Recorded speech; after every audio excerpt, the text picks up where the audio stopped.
Same ಅದೇ ಥರದ ಪಲ್ಯ ತಿಂದು ತಿಂದು ಬೇಜಾರಾದಾಗ ಈ ರೀತಿ ಒಂದು ಸ್ವಲ್ಪ ಡಿಫ್ರೆಂಟ್ ಆಗಿ ಪಲ್ಯ ತಯಾರಿಸಿ ತಿನ್ನಿರಿ, ಬಹಳ ರುಚಿ ಆಕತಿ. ನಮಸ್ಕಾರ ರೀ, ಶ್ರಾವಣಿ ಅಡುಗೆ ಮನೆ ಒಳಗೆ ಸ್ವಾಗತ. ನಾನು ರಶ್ಮಿ. ಇವತ್ತು ನಾನು ರಾಜಸ್ಥಾನ್ ಪದ್ಧತಿ ಒಳಗೆ ತಯಾರಿಸುವಂಥ ಭರ್ವಾ ಪ್ಯಾಜ್ ಅಂದ್ರೆ ನಮ್ಮ ಕಡೆ ನಾವು ತುಂಬಿದ ಬದ್ನಿಕಾಯಿ ಮಾಡ್ತೇವೆ ನೋಡ್ರಿ, ಆ ರೀತಿ ಇರ್ತೈತಿ. ಆದರೆ ಇದು ಒಂದು ಸ್ವಲ್ಪ ಡಿಫ್ರೆಂಟ್ ಟೇಸ್ಟ್ ಇರ್ತೈತಿ. ಅದನ್ನು ತಯಾರಿಸಾಕತ್ತೀನಿ. ಈ ಪಲ್ಯ ತಯಾರ್ಸಕ್ಕೆ ಜಾಸ್ತಿ ಇಂಗ್ರೀಡಿಯೆಂಟ್ಸ್ ಬೇಕಾಗಂಗಿಲ್ಲ, ಅಗದಿ ಜಲ್ದಿ ಆಕತಿ. ಮತ್ತು ಇದನ್ನು ನೀವು ಜಾಸ್ತಿ ದಿನದವರೆಗೂ ಸ್ಟೋರ್ ಮಾಡಿನೂ ಇಡ್ಬೋದು. ಎಲ್ಲರ ಪ್ರವಾಸಕ್ಕೆ ಹೋಗ್ಬೇಕಾದ್ರೆ ಅಥವಾ ಮನ್ಯಾಗ ತರಕಾರಿ ಖಾಲಿ ಆದಾಗ ಇದನ್ನು ತಯಾರಿಸ್ಕೊಂಡು ತಿನ್ಬೋದು. ತಡ ಮಾಡೋದು ಬೇಡ, ಈ ರೆಸಿಪಿ ಹೆಂಗೆ ತಯಾರಿಸೋದು ಅಂತ ತೋರಿಸ್ಕೊಡ್ತೇನೆ ಬರ್ರಿ. ಇಲ್ಲಿ ನಾನು ಒಂದು 8 ಉಳ್ಳಾಗಡ್ಡಿ ತೊಗೊಂಡೇನಿ. ತೂಕ ಮಾಡಿದರೆ ಇವು ಅರ್ಧ ಕೆಜಿ ಮ್ಯಾಗ ಒಂದು ಸ್ವಲ್ಪ ಅದವು, 1 ಕೆಜಿಗಿಂತ ಕಡಿಮೆ ಅದವು. ನಾನು ಇದನ್ನು ಒಂದು 3ರಿಂದ 4 ಜನಕ್ಕೆ ಆಗುವಷ್ಟು ತಯಾರ್ಸಕತ್ತೀನಿ. ಮನ್ಯಾಗ ಉಳ್ಳಾಗಡ್ಡಿ ತಂದಾಗ ಅದ್ರಾಗ ಕೆಲವೊಂದು ಉಳ್ಳಾಗಡ್ಡಿ ನೋಡ್ರಿ ಹಿಂಗೆ ಬಹಳ ಸಣ್ಣ ಸಣ್ಣ ಇರ್ತವೆ. ಇವನ್ನ ಹೆಚ್ಚಬೇಕಾದ್ರೆ ಬೇಜಾರಾಗ್ಬಿಡ್ತೈತಿ. ಆಗ ನೀವು ಈ ರೀತಿ ಇವನ್ನ ಪಲ್ಯ ತಯಾರಿಸ್ಕೊಂಡು ತಿನ್ಬೋದು. ಇದ್ರ ಮುಂದಿನ ಮತ್ತು ಹಿಂದಿನ ತುದಿ ಕಟ್ ಮಾಡಿ ಇವನ್ನ ಸಿಪ್ಪಿ ತೆಗೆದು ತಗೊಳ್ಳೋಣ. ನಾವು ಬದ್ನಿಕಾಯಿ ಎಣ್ಗಾಯಿ ಮಾಡಬೇಕಾದ್ರೆ ಹೆಂಗೆ ಕಟ್ ಮಾಡ್ತೇವೆ ನೋಡ್ರಿ, ಹಂಗೆ ಇವನ್ನ ಕಟ್ ಮಾಡ್ಕೊಂಡು ತಗೋರಿ. ನೋಡ್ರಿ ಇದೇ ರೀತಿ ಎಲ್ಲ ಉಳ್ಳಾಗಡ್ಡಿನೂ 2 ತುದಿ ಕಟ್ ಮಾಡಿ ಸಿಪ್ಪಿ ತೆಗೆದು ತಗೊಳ್ಳೋಣ. ಈ ಥರ ಉಳ್ಳಾಗಡ್ಡಿ ಕಟ್ ಮಾಡ್ಕೊಂಡ್ಮ್ಯಾಗ ಈಗ ನಾವು ಎಣ್ಗಾಯಿ ಬದ್ನಿಕಾಯಿ ಮಾಡಕ್ಕೆ ಹೆಂಗೆ ಅವನ್ನ ಕಟ್ ಮಾಡ್ತೇವೆ ನೋಡ್ರಿ, ಅದೇ ರೀತಿ ಇವನು ಕಟ್ ಮಾಡಬೇಕು. ನೀವು ಬೇಕಂದ್ರೆ 1-2 ಕಟ್ ಎಕ್ಸ್ಟ್ರಾ ಹಾಕ್ಬೋದು. ಅದರಿಂದ ಇದ್ರ ಒಳಗೆ ಮಸಾಲ ತುಂಬಾಕ ಈಸಿ ಆಕತಿ. ನೋಡ್ರಿ ನಾವು ಮುಂಚೆ ಇದ್ರಾಗ 4 ಭಾಗ ಕಟ್ ಮಾಡ್ತಿದ್ವಿ. ಈಗ ನೀವು ಬೇಕಂದ್ರೆ ಈ ರೀತಿ ಇವನ್ನ ಜಾಸ್ತಿ ಕಟ್ ಮಾಡ್ಕೊಂಡು ತಗೋಬಹುದು. ಇದರಿಂದ ಒಳಗೆ ಮಸಾಲ ತುಂಬಾಕ ಈಸಿ ಆಕತಿ ಮತ್ತು ಉಳ್ಳಾಗಡ್ಡಿ ಇನ್ನೂ ರುಚಿ ಆಕತಿ. ಇದೇ ರೀತಿ ಉಳಿದಿರೋ ಎಲ್ಲ ಉಳ್ಳಾಗಡ್ಡಿನೂ ಕಟ್ ಮಾಡ್ಕೊಂಡು ತಗೊಳ್ಳೋಣ. ಇಲ್ಲಿ ನಾನು ಎಲ್ಲ ಉಳ್ಳಾಗಡ್ಡಿ ಕಟ್ ಮಾಡ್ಕೊಂಡು ತೊಗೊಂಡೀನಿ. ಈ ರೀತಿ ಇವನ್ನ ಕಟ್ ಮಾಡಿದ ನಂತರ ಈಗ ನೀರು ಹಾಕಿ ಒಂದು ಸ್ವಲ್ಪ ಹೊತ್ತು ನೀರಾಗಿಡ್ರಿ.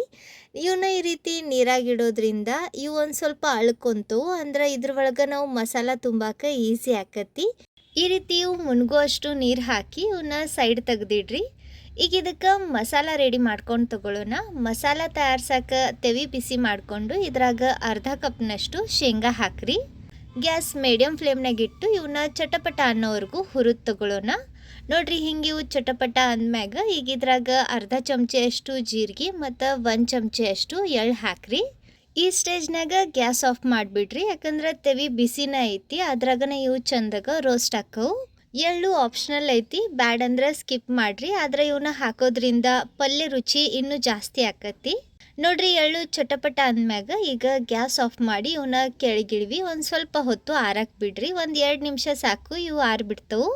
ಆರಿದ ನಂತರ ಈಗ ಇವನ್ನ ಗ್ರೈಂಡ್ ಮಾಡ್ಕೊಂಡು ತಗೊಳ್ಳೋಣ. ಮಿಕ್ಸಿ ಜಾರ್ನ್ಯಾಗ ಈ ಹುರಿದಿರೋ ಶೇಂಗಾ ಮತ್ತು ಎಳ್ಳು ಜೀರಿಗೆ ಇವನ್ನೆಲ್ಲ ಹಾಕಿ ಇದ್ರ ಜೊತಿನ 2 ಚಮಚೆಯಷ್ಟು ಪುಟಾಣಿ, 1 ಸುಲಿದಿರೋ ಬೆಳ್ಳುಳ್ಳಿ, 1 ಇಂಚಿನಷ್ಟು ಶುಂಠಿ, ಫ್ರೆಶ್ ಕರಿಬೇವು ಮತ್ತು ಒಂದು ಸ್ವಲ್ಪ ಕೊತ್ತಂಬರಿ ಹಾಕಿ ಇದನ್ನು ಗ್ರೈಂಡ್ ಮಾಡ್ಕೊಂಡು ತಗೊಳ್ಳೋಣ. ಇದ್ರಾಗ ಸ್ವಲ್ಪನೂ ನೀರು ಹಾಕ್ಲಂಗ ಇದನ್ನು ಒಟ್ಟಾಗಿ ಗ್ರೈಂಡ್ ಮಾಡ್ಕೊಂಡು ತಗೋರಿ. ನೀವಿಲ್ಲಿ ನೋಡಾಕತ್ತಿರ್ಬೋದು ನೋಡ್ರಿ, ಇದ್ರಾಗ ಶೇಂಗಾ ದೊಡ್ಡ ದೊಡ್ಡ ತುಂಡು ಹಂಗೆ ಅದಾವು. ಈ ರೀತಿ ಇದು ಒಂದು ಸ್ವಲ್ಪ ಹುರ್ಬರ್ಕು ಅಥವಾ ನಮ್ಮ ಕಡೆ ಔಡ ಬೌಡ ಅಂತೇವೆ ನೋಡ್ರಿ, ಹಂಗೆ ಗ್ರೈಂಡ್ ಮಾಡ್ಕೊಂಡು ತಗೋರಿ. ಈಗ ಇದನ್ನು ಒಂದು ಅಗ್ಲ ಪ್ಲೇಟ್ನಾಗ ಹಾಕಿ ಇದ್ರಾಗ ಸಣ್ಣಕ್ಕೆ ಹೆಚ್ಚಿರೋ ಒಂದು ಉಳ್ಳಾಗಡ್ಡಿ ಹಾಕ್ರಿ. ಇದ್ರ ಜೊತೆಗಿನ ಖಾರಕ್ಕೆ ಬೇಕಾದಷ್ಟು ಖಾರದ ಪುಡಿ, ಅರ್ಧ ಚಮಚ ಅರಿಶಿನ, 1 ಚಮಚೆಯಷ್ಟು ಧನಿಯಾ ಅಂದ್ರೆ ಕೊತ್ತಂಬರಿ ಕಾಳು ಪುಡಿ, 1 ಚಮಚ ಗರಂ ಮಸಾಲ ಮತ್ತು 1-2 ಚಮಚೆಯಷ್ಟು ಮೊಸರು, ರುಚಿಗೆ ತಕ್ಕಷ್ಟು ಉಪ್ಪು ಹಾಕಿ ಇದನ್ನೆಲ್ಲ ಕಲಿಸ್ಕೊಂಡು ತಗೊಳ್ಳೋಣ. ಈ ಸ್ಟಫಿಂಗ್ ಒಳಗೆ ಮೊಸರು ಖಂಡಿತ ಹಾಕ್ರಿ, ಅದರಿಂದ ಪಲ್ಯ ಭಾಳ ಅಂದ್ರೆ ಭಾಳ ರುಚಿ ಆಕತಿ. ಅಕಸ್ಮಾತ್ ಮೊಸರು ಇಲ್ಲ ಅಂದ್ರೆ ನೀವಿಲ್ಲಿ ಹುಣಸೆ ಹುಳಿ ಹಾಕ್ಬೋದು. 2 ಇಲ್ಲಪ್ಪ ಅಂದ್ರೆ ಟೊಮ್ಯಾಟೊ ಸಣ್ಣಕ್ಕೆ ಹೆಚ್ಚಿ ಹಾಕ್ರಿ, ಇಲ್ಲಾಂದ್ರೆ ನಿಂಬೆ ಹಣ್ಣಿನ ರಸ ಹಾಕ್ರಿ. ನೋಡ್ರಿ ಇವನ್ನ ಈ ರೀತಿ ಒಂದ್ರಾಗ ಒಂದು ಚಂದಾಗ ಕಲಿಸ್ಕೊಂಡು ತಗೋರಿ. ಈ ಮಿಕ್ಸ್ಚರ್ ಏನೈತೆ ನೋಡ್ರಿ, ಇದನ್ನ ಹಿಂಗೆ ನಾವು ರೊಟ್ಟಿ ಚಪಾತಿ ಜೊತೆ ಹಚ್ಕೊಂಡು ತಿನ್ಬಹುದು, ಬಹಳ ರುಚಿ ಅನ್ನಿಸ್ತೈತಿ. ಒಂದ್ಸತಿ ಟ್ರೈ ಮಾಡ್ರಿ. ಈ ಕಡೆ ನಾವು ನೀರಾಗ ಹಾಕಿರೋ ಉಳ್ಳಾಗಡ್ಡಿನೂ ಚಂದಾಗ ಅಳ್ಕೊಂಡವು.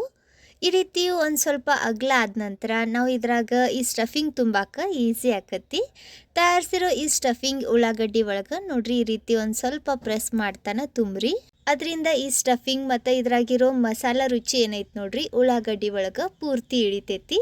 ಈ ಪಲ್ಯ ತಯಾರಿಸ್ಬೇಕಾದ್ರೆ ಉಳ್ಳಾಗಡ್ಡಿ ಉಗಿ ಮ್ಯಾಗ ಬೇಯಿಸ್ತಾರ. ಉಳ್ಳಾಗಡ್ಡಿ ನೋಡ್ರಿ ನ್ಯಾಚುರಲಿ ಒಂದು ಸ್ವಲ್ಪ ಸಿಹಿನ ಇರ್ತೈತಿ. ಇದ್ರಾಗಿರುವಂಥ ಸಿಹಿ ಮತ್ತು ನಾವು ಇದ್ರಾಗ ಹಾಕಿರೋ ಈ ಸ್ಟಫಿಂಗ್ ಮಸಾಲ ಏನೈತೆ ನೋಡ್ರಿ, ಅದರಿಂದ ಪಲ್ಯ ರುಚಿ ಏನೈತಲ್ಲ ಇದು ಡಬಲ್ ಆಕತಿ. ನಾನಿಲ್ಲಿ ಎಲ್ಲ ಉಳ್ಳಾಗಡ್ಡಿ ತುಂಬಿ ತೊಗೊಂಡೀನಿ. ಇವನ್ನೆಲ್ಲ ತುಂಬಿದ್ರೂ ನೋಡ್ರಿ ಇಷ್ಟು ಮಸಾಲ ಉಳ್ದೈತಿ. ಇದನ್ನು ನಾವು ಪಲ್ಯಕ್ಕೆ ಯೂಸ್ ಮಾಡಬೇಕು. ಇದನ್ನು ಹಿಂಗೆ ತೆಗೆದಿಡ್ರಿ. ಈಗ ಇದಕ್ಕೆ ಒಗ್ಗರಣೆ ಹಾಕೋಣ. ಒಗ್ಗರಣೆ ಹಾಕಕ್ಕೆ ಗ್ಯಾಸ್ ಮ್ಯಾಗ ಬಾಳ್ಗಿ ಒಳಗೆ 2 ದೊಡ್ಡ ಚಮಚೆ ಅಷ್ಟು ಎಣ್ಣೆ ಹಾಕ್ರಿ. ಎಣ್ಣೆ ಬಿಸಿ ಆದ್ಮ್ಯಾಗ ಇದ್ರಾಗ ಅರ್ಧ ಚಮಚ ಸಾಸ್ವಿ, ಅರ್ಧ ಚಮಚ ಜೀರಿಗೆ ಹಾಕಿ ಇವನ್ನ ಚಟಪಟ ಅನ್ನೋವರೆಗೂ ಫ್ರೈ ಮಾಡ್ಕೊಂಡು ತಗೋರಿ. ಸಾಸ್ವಿ ಜೀರಿಗೆ ಚಟಪಟ ಅಂದ್ಮ್ಯಾಗ ಈಗ ಇದ್ರಾಗ ಕರಿಬೇವು ಹಾಕಿ ಇದು ಒಂದು ಸ್ವಲ್ಪ ಫ್ರೈ ಆದ್ಮ್ಯಾಗ ನಾವೇನು ತುಂಬಿಟ್ಟಿದ್ವಿ ನೋಡ್ರಿ ಉಳ್ಳಾಗಡ್ಡಿ ಅವನ್ನ ಹಾಕ್ರಿ. ಈ ಪಲ್ಯ ಒಳಗೆ ರೆಗ್ಯುಲರ್ ಪಲ್ಯಕ್ಕಿಂತ ಒಂದು ಸ್ವಲ್ಪ ಜಾಸ್ತಿ ಎಣ್ಣೆ ಹಾಕಬೇಕು. ಅದರಿಂದ ಪಲ್ಯ ರುಚಿ ಆಕತಿ. ಮತ್ತು ಇದನ್ನು ನೀವು ಇಟ್ಟು ತಿನ್ನೋರಿದ್ರೆ ಇದು ಪ್ರಿಸರ್ವೇಟಿವ್ ಕೆಲಸನೂ ಮಾಡ್ತೈತಿ. ಉಳ್ಳಾಗಡ್ಡಿ ಎಣ್ಣೆ ಒಳಗೆ ಒಂದು ಸ್ವಲ್ಪ ಬ್ರೌನ್ ಕಲರ್ ಬರೋವರೆಗೂ ಈ ರೀತಿ ಫ್ರೈ ಮಾಡ್ಕೊಂಡು ತೊಗೊಂಡ್ಮ್ಯಾಗ ಈಗ ಇದ್ರಾಗ ಉಳಿದಿರೋ ಮಸಾಲ ಹಾಕ್ರಿ. ನಾವು ಮಸಾಲ ಒಳಗಿನ ಎಲ್ಲ ಪದಾರ್ಥ ಮುಂಚೆನ ಹುರಿದು ತೊಗೊಂಡೇವಿ. ಆದ್ದರಿಂದ ಈ ಮಸಾಲ ಜಾಸ್ತಿ ಹೊತ್ತು ಬೇಯಿಸೋ ಅವಶ್ಯಕತೆ ಇಲ್ಲ. ಮತ್ತು ಇದ್ರಾಗ ನಾವು ಮೊಸರು ಹಾಕೇವಿ. ಅದರಿಂದ ಗ್ಯಾಸ್ ಪೂರ್ತಿ ಲೋ ಫ್ಲೇಮ್ನಾಗ ಇಟ್ಟನ ಇದನ್ನು ಒಂದು ಅರ್ಧ ನಿಮಿಷ ಅಷ್ಟೇ ಬೇಯಿಸ್ರಿ. ಅರ್ಧ ನಿಮಿಷ ಬೇಯಿಸ್ಕೊಂಡ್ಮ್ಯಾಗ ಈಗ ಇದ್ರಾಗ ಒಂದು ಸ್ವಲ್ಪ ನೀರು ಹಾಕ್ರಿ. ಮಿಕ್ಸಿ ಜಾರ್ನಾಗನ ಒಂದು 1/4 ಕಪ್ನಷ್ಟು ನೀರು ಹಾಕಿ ಅದನ್ನು ನಾನು ಇದ್ರಾಗ ಹಾಕಾಕತ್ತೀನಿ. ಇದನ್ನು ಕೈ ಆಡಿಸ್ಕೊಂಡು ಈಗ ಗ್ಯಾಸ್ ಪೂರ್ತಿ ಲೋ ಫ್ಲೇಮ್ನಾಗ ಇಟ್ಟು ಇದನ್ನು ಉಗಿ ಮ್ಯಾಗ ಬೇಯಿಸ್ರಿ.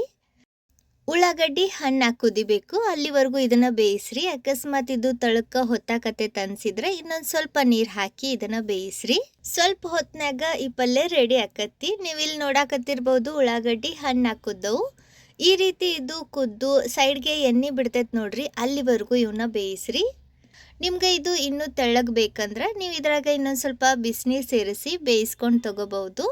ಪಲ್ಯ ರೆಡಿ ಐತಿ. ಗ್ಯಾಸ್ ಆಫ್ ಮಾಡಿ ಇದನ್ನು ಕೆಳಗಿಳ್ವಿ ತಗೊಳ್ಳೋಣ. ಮ್ಯಾಗ ಒಂದು ಸ್ವಲ್ಪ ಕೊತ್ತಂಬರಿ ಉದುರಿಸಿ ಇದನ್ನು ಸರ್ವ್ ಮಾಡಿರಿ. ಈ ಥರ ಪಲ್ಯ ತಯಾರಿಸಿ ಇದನ್ನು ನೀವು ರೊಟ್ಟಿ, ಚಪಾತಿ, ಅನ್ನ, ಪರೋಟ ಎಲ್ಲದ್ರ ಜೊತೆ ತಿನ್ಬೋದು. ಭಾಳ ರುಚಿ ಅನ್ನಿಸ್ತೈತಿ. ಒಮ್ಮೊಮ್ಮೆ ನಮ್ಗೆ ಏನು ತಿನ್ಬೇಕು ಅನ್ಸಂಗಿಲ್ಲ, ಬಾಯಿಗೇನು ರುಚಿನೂ ಅನ್ಸಂಗಿಲ್ಲ. ಅಂಥ ಟೈಮ್ನಾಗ ಈ ಸ್ಪೈಸಿ ಪಲ್ಯ ನೀವು ಒಂದ್ಸತಿ ಮಾಡ್ಕೊಂಡು ತಿನ್ನಿರಿ, ಖಂಡಿತ ನಿಮ್ಗೆ ಇಷ್ಟ ಆಕತಿ. ಸೊ ಇವತ್ತಿನ ಈ ಉಳ್ಳಾಗಡ್ಡಿ ಪಲ್ಯ ನಿಮ್ಮೆಲ್ಲರಿಗೂ ಚಲೋ ಅನ್ಸೈತೆ ಅನ್ಕೊತೀನಿ. ರೆಸಿಪಿ ಚಲೋ ಅನ್ಸಿದ್ರೆ ಸ್ವಲ್ಪರ ಯೂಸ್ಫುಲ್ ಅಂತ ಅನ್ಸಿದ್ರೆ ಲೈಕ್ ಮಾಡಿರಿ. ನಿಮ್ಮ ಫ್ರೆಂಡ್ಸ್ ಹಂಗೆ ಫ್ಯಾಮಿಲಿ ಸರ್ಕಲ್ ಜೊತೆ ವಿಡಿಯೋನ ಶೇರ್ ಮಾಡಿ ಪ್ರೋತ್ಸಾಹಿಸಿ. ನೀವು ಈ ರೀತಿ ಉಳ್ಳಾಗಡ್ಡಿ ಪಲ್ಯ ಯಾವತ್ತಾದರೂ ತಯಾರಿಸಿರೇನೋ ಅಥವಾ ತಿಂದಿರೇನೋ ಕಮೆಂಟ್ನಾಗ ತಿಳಿಸ್ರಿ. ವಿಡಿಯೋ ನೋಡಿದ್ದಕ್ಕೆ ಧನ್ಯವಾದ. ಭೇಟಿ ಆಗೋಣಂತ ಮತ್ತೊಂದು ಹೊಸ ರುಚಿಯಾಗಿರೋ ಯೂಸ್ಫುಲ್ ಇನ್ನೋವೇಟಿವ್ ರೆಸಿಪಿ ಜೊತೆಗೆ. ಅಲ್ಲಿವರೆಗೂ ನಕ್ಕೊಂತಿರ್ರಿ, ತಿನ್ಕೊಂತಿರ್ರಿ, ಖುಷಿಯಾಗಿರ್ರಿ.